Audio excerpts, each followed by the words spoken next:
धार बिना तलवार नहीं होती, मिठास बिना शक्कर नहीं होती।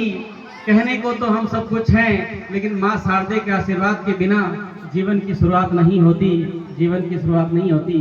तो सबसे पहले माँ शारदे के चरणों में नमन करते हुए यूं कहें कि महकती फूलों की खुशबू, बिखरती चंदन की बहार, यह दिन आए हमारे जीवन में बार बार। हम ऐसे ही 15 अगस्त मनाते हैं। आज के 80वें स्वाधीनता दिवस समारोह के मुख्य अतिथि श्रीमती सीमा देवी जी खटीक, प्रशासक ग्राम पंचायत सांखली, कार्यक्रम की अध्यक्षता कर रहे प्रतिपाल सिंह जी, सीकेएसपी डायरेक्टर साहब, कार्यक्रम के विशिष्ट अतिथि दिनेश जी, विशिष्ट अतिथि भावर जी, देवीलाल जी, धर्मदास जी, कालू जी, मुकेश जी, आदरणीय सभी मंचासीन अतिथि, गांव से पधारे हुए समस्त नागरिकों, माताओं, बहनों, स्टाफ के साथियों, प्रिय छात्र छात्राओं, भगवान परशुराम की आगमन स्थली रासमी परिक्षेत्र में बनास नदी के किनारे स्थित अन्नदाताओं और भामाशाहों की पावन पुण्य धरा सांखली में विद्यालय परिवार की ओर से आप सभी का हार्दिक स्वागत और अभिनंदन। आज का दिन जीवन का सबसे महत्वपूर्ण दिन है। आज ही के दिन 15 अगस्त 1947 को हमें आज़ादी मिली थी। आज़ादी यूं ही नहीं मिली थी। आज़ादी का इतिहास विदेशी आक्रांताओं से संघर्ष का सैकड़ों साल पुराना इतिहास है।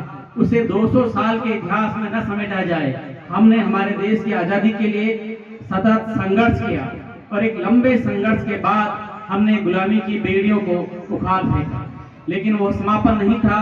हमारे नए युग का एक शुभारंभ था और शुभारंभ भी महाशुभारंभ था। एक ऐसा शुभारंभ जिसमें हम हमारे सपनों को बूंद सकें और एक विकसित भारत बना सकें। आज हम जश्न मना रहे हैं। कहते हैं कि फूल लगाओ, बगिया खिलाओ और आज़ादी का जश्न मनाओ। आज हम जश्न मना रहे हैं कि आज हमारा देश विश्व की चौथी बड़ी अर्थव्यवस्था है। आज हमारा देश विश्व की चौथी बड़ी महाशक्ति है। आज हमारा देश चंद्रमा पर चंद्रयान 3 उतार चुका है। ये जश्न मनाने का अवसर है। हमने बहुत कुछ किया है। कहते हैं कि नई बुलंदियों को छूने में वक्त लगता है, नई इमारत को बनने में वक्त लगता है। बहुत कुछ किया है हमने और बहुत कुछ करेंगे अब हम, लेकिन सबके सपनों को सच करने में वक्त लगता है। सबके सपनों को सच करने में वक्त लगता है। आज हम जिस परिवेश में बैठे हैं वो एक आज़ादी का परिवेश है। उन्मुक्त गगन के नीचे बैठे हैं। आज जमीन भी हमारी है और आसमान भी हमारा है। सपने भी हमारे हैं और भविष्य भी हमारा है। आज हम देखें तो 14 अगस्त 1947 तक एक अखंड भारत था, लेकिन 14 अगस्त 1947 की विभाजन की वेशिका ने हमें बहुत घाव दिए हैं और आज भी हम उनकी पीड़ा महसूस कर सकते हैं। समाचार पत्रों में उन कहानियों के रूप में बहुत कुछ छपता है, तो हमें याद रखना है कि भविष्य में हमारे देश पर कोई विदेशी सत्ता कभी काबिज न हो सके। हम हमेशा स्वतंत्र रहें और हम हमेशा आगे बढ़ें। अभी हमने बहुत कुछ किया है, लेकिन शिक्षा, कृषि, रोजगार, अंतरिक्ष के क्षेत्र में बहुत कुछ करना अभी शेष है। वो दिन दूर नहीं जब हमारा स्पेस स्टेशन होगा और चंद्रयान जो उतरा है वहां पर हमारा भारत का कोई मानव भी उतरेगा। और मानव उतरने तक ही नहीं, एक दिन हम भारत के लोग वहां हमारी भारतीयों की एक बस्ती बसाएं। एक लंबे सपने के साथ हम आगे बढ़े।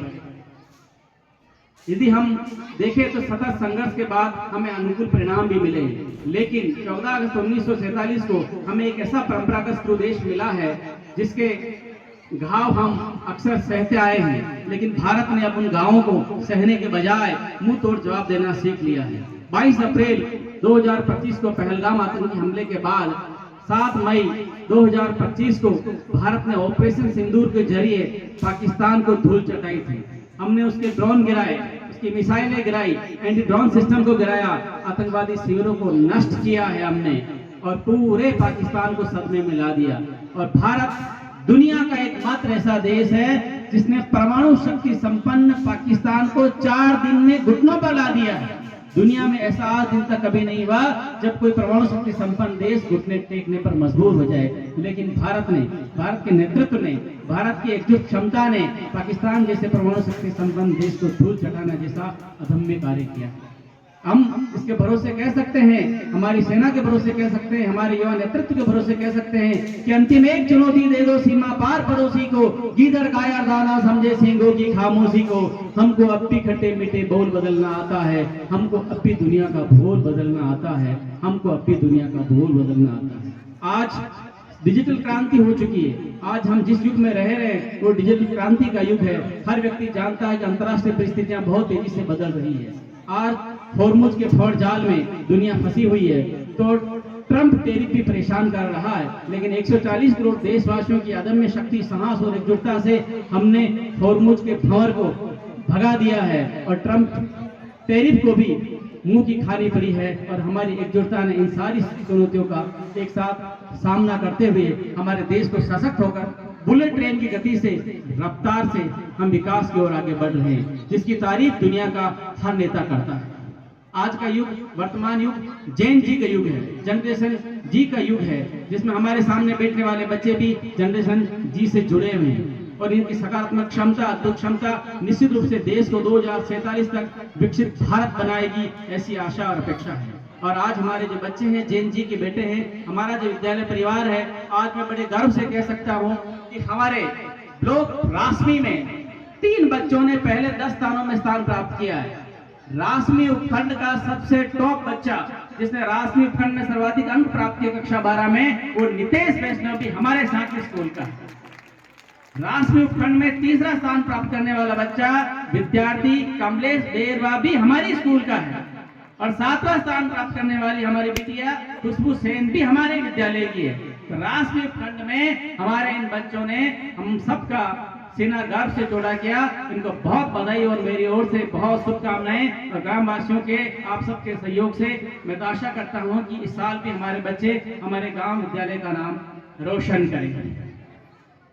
अभी मुझे सूचना दी है कि हमारे ग्राम पंचायत की प्रशासन महोदया के अथक सहयोग से, ग्रामवासियों के सहयोग से, मंचासीन अतिथियों के सहयोग से हमें 2 कमरे अभी और मिले हैं, साथ में 4 दीवारी भी मिली है। तो हमारे मंचासीन अतिथियों का जोरदार तालियों से स्वागत करें। इनके सहयोग से हमें पहले भी कमरे मिलते आए हैं और अभी 2 कमरे और सैंक्शन हुए हैं। 4 दीवारी जो हमारी अधूरी है वो सैंक्शन हुई। आपका बहुत आभार, अभिनंदन। कहते हैं कि मंजिल उन्हीं को मिलती है जिनके सपनों में जान होती है, पर उससे कुछ नहीं होता है यारों, हौसलों से उड़ान होती है।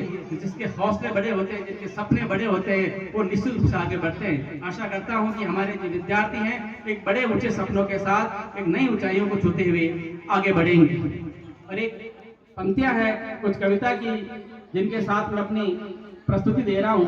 आज का भारत युवाओं का भारत है, 140 करोड़ देशवासियों का भारत है, विश्व का सबसे बड़ा लोकतंत्र भारत है, विश्व का सबसे प्राचीन गणतंत्र भारत है। आज विश्व में नई पहचान भारत है, आज विश्व गुरु बनने की ओर अग्रसर भारत है, आज विश्व की चौथी बड़ी अर्थव्यवस्था भारत है, अमेरिकी टैरिफ को चुनौती देता भारत है, रूस यूक्रेन युद्ध से स्टूडेंट को सकुशल निकालने वाला भारत है, तिरंगे के आगे दुश्मन भी नतमस्तक हो जाए वो भारत है, 2047 तक विकसित देश बनेगा वो भारत है, युवाओं का जोश ब्रह्मोस वाला भारत है, नारी शक्ति के प्रतीक ऑपरेशन सिंदूर वाला भारत है, नई आशा और विश्व शांति का प्रतीक भारत है, विश्व में नई पहचान न्यू इंडिया आज का भारत है।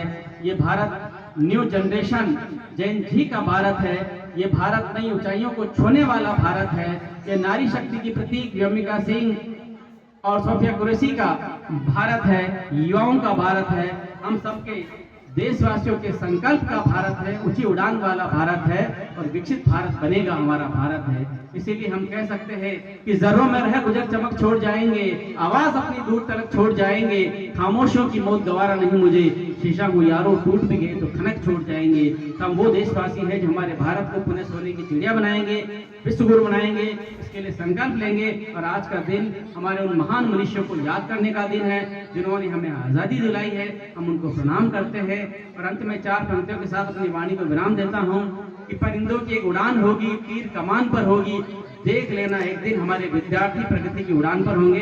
जय हिंद, जय भारत।